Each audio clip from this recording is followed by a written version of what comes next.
Welcome to today's Explainer. We're breaking down a genuinely wild story that's unfolding right now, and it perfectly captures this intense, honestly, sometimes absurd collision between modern corporate sports pricing and working-class sports culture in New York City.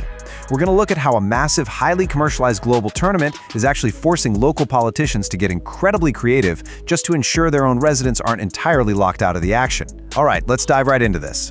$33,000. Right now, on the secondary market, tickets to the World Cup final are listed for nearly $33,000. I mean, that perfectly sets the stage for the reality of modern FIFA events, doesn't it? They have essentially become an absolute billionaire's playground. The beautiful game, historically the sport of the people, has kind of morphed into this ultra-exclusive corporate networking event, where real, everyday, passionate fans are completely priced out before the referee even blows the whistle. We are talking about a completely different stratosphere of wealth here. Now, what's really interesting about this is the stark, almost comical contrast to that extreme wealth. New York City Mayor Zorma Mamdani recently dropped an absolute bombshell while speaking in a Harlem tavern. Standing right alongside U.S. men's national team star Tim Weah, he revealed a plan for a $50 ticket lottery exclusively for locals. And as the mayor joked to the crowd, to put that in perspective, that's 5 lattes in New York City. Going from 33 grand all the way down to the price of a few coffees is a monumental shift, and it immediately grabbed everyone's attention. Section 1. The Billionaire's Playground. The extreme financial barrier to entry. To truly understand why this local $50 deal is causing such a massive shockwave, we've got to look at the baseline economics of this tournament. Now, FIFA president Gianni Infantino has publicly defended the dynamic pricing model, basically arguing that it's a premier global event and the market naturally dictates the cost. But the gap is just incredibly stark. While the average getting price for a standard group stage match is pushing $900, this special New York City lottery ticket sits at an unbelievably low $50. This massive chasm highlights exactly why a local fan, looking at standard prices, would feel completely alienated right in their own backyard. Moving to Section 2, bypassing the FIFA wall, secret negotiations for a local loophole. Because let's be real, we all know a massive global entity like FIFA doesn't simply hand out cheap tickets out of the goodness of their hearts, right? They are notoriously protective of their revenue models. So how does a single city actually force a concession like this? Well, it takes a highly calculated political dance. Mayor Mamdani actually ran his campaign on a progressive affordability platform and was previously a huge critic of FIFA's dynamic pricing. But to get this deal across the finish line, his office strategically toned down the public criticism and engaged in months of incredibly tense behind-the-scenes negotiations. FIFA was reportedly terrified of this plan. They worried that if New York got a special discount tier, then every other host city, Los Angeles, Miami, Dallas, would demand the exact same massive discount. So, to bypass FIFA's fears, they found a pretty brilliant loophole. These 1,000 tickets completely bypass FIFA's general public pool.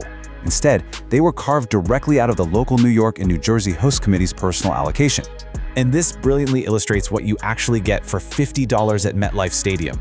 The deal covers 7 massive matches. The lottery includes 5 group stage matches, a round of 32 knockout match, and yes, even a round of 16 match. It's an incredible level of access for the price. However, you'll notice the ultra-premium July 19th final is excluded from this deal.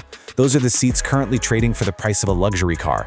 But still, getting into the knockout stages for $50, that is a massive victory for local fans. Section 3. Defeating the scalper cartels. Turning mass transit into a high-security mission.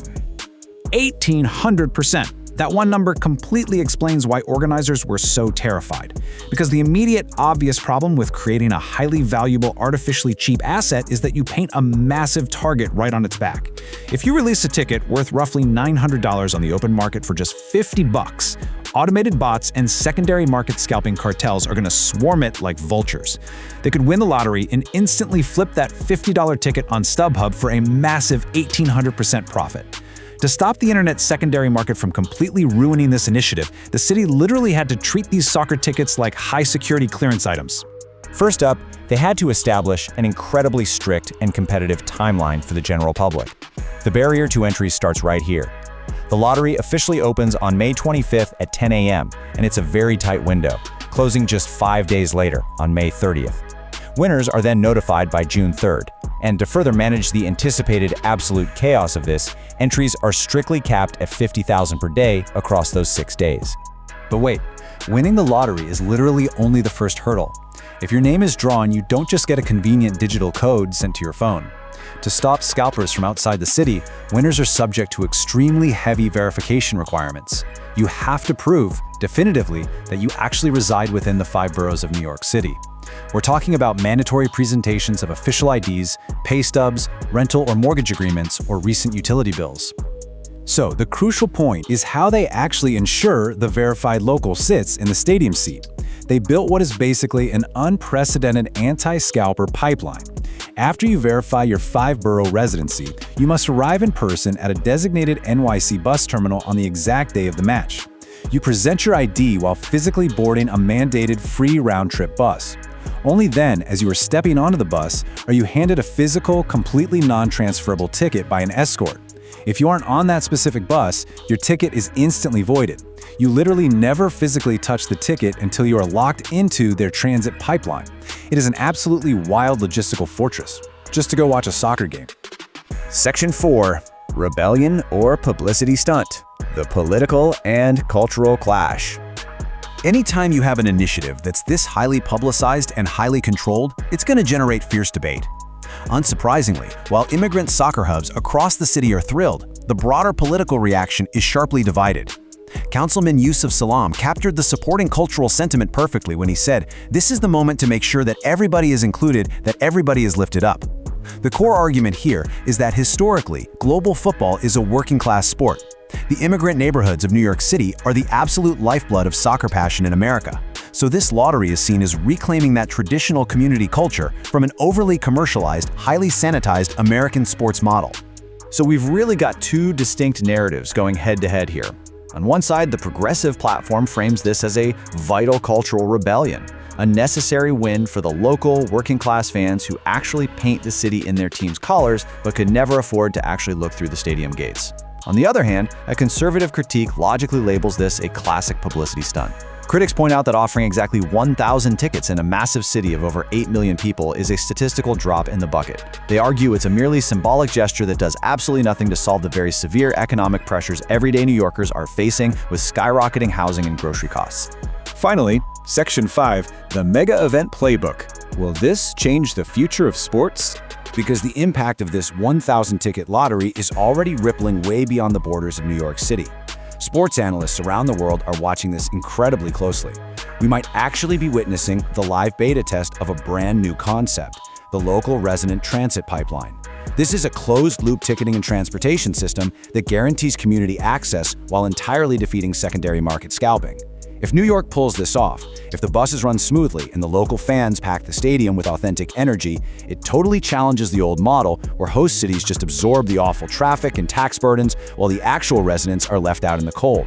It begs the question, could FIFA or the Olympic Committee be forced to mandate this exact type of secure access in future host cities globally?